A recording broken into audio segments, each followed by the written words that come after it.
உளுத்த வடையும் பொங்கலும் இருந்து சாப்பிடணும் அவ்வளோ நல்லாயிருக்கும். வாங்க இது எப்படி செய்யுதுன்னு பார்க்கலாம். வீடியோக்குள்ளே பார்த்து முன்னாடி முதல் முறையாக நம்ம சேனல் பார்க்குறவங்களா இருந்தால் சப்ஸ்கிரைப் பண்ணிங்க, கீழே இருக்கிற பெல் பட்டன் ஏற்றிங்க. அப்போ தாங்க நாங்கள் போடுற வீடியோலாம் உடனுக்குள்ளே வரோம். வாங்க வீடியோக்குள்ளே போகலாம். உளுத்த வடைக்கு 1/4 கிலோ 250 கிராம் பருப்பு போட வச்சுக்கலாம். இதில்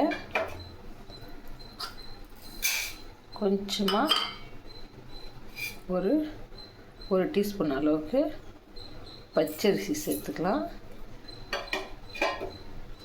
ஒரு 1.5 டீஸ்பூன் அளவுக்கு சாம்பார் பருப்பு. இது 1 மணி நேரம் ஊற வைக்கலாம்.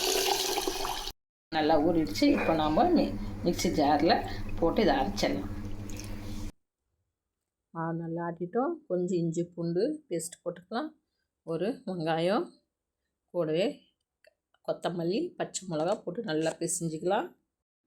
சால்ட்டு மாவு அரைக்கும் போதே போட்டுக்கணும். பாருங்கள், எண்ணெய் காஞ்சிடுச்சு ஒரு பக்கம். இது போல் கையில் வச்சு ஒரே வரல ஓட்டை போட்டு எடுத்து எண்ணெயில் போட்டுடலாம். அழகாக வருங்க. நம்ம சாம்பார் பருப்பு போடவே வடை அப்படியே கலர் பார்க்கவே அப்படியே கண்ணை பறிக்கிற மாதிரி இருக்குங்க. நீங்களும் குழம்பு பருப்பு ஒரு முறை போட்டு ட்ரை பண்ணி பாருங்கள்.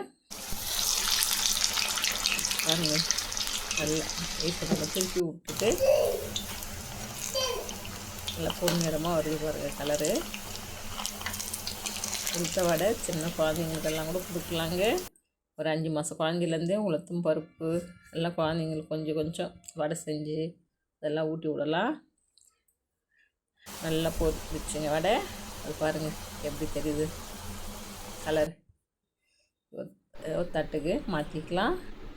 நீங்களும் இது போல் செஞ்சு பாருங்கள். திரும்ப திரும்ப செய்வீங்க பாருங்கள். அழுத்துனா அப்படியே சவுண்டு வருது பாருங்கள். வடை நல்லா பொறன்னு இருக்கும்.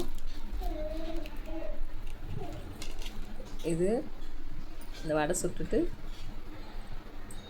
கடல தேங்காய் சட்னி அரைச்சி வச்சு சாப்பிட்டோம்னா அவ்வளோ நல்லா இருக்குங்க. நம்ம அடுத்த வீடியோவில் சந்திக்கலாங்க.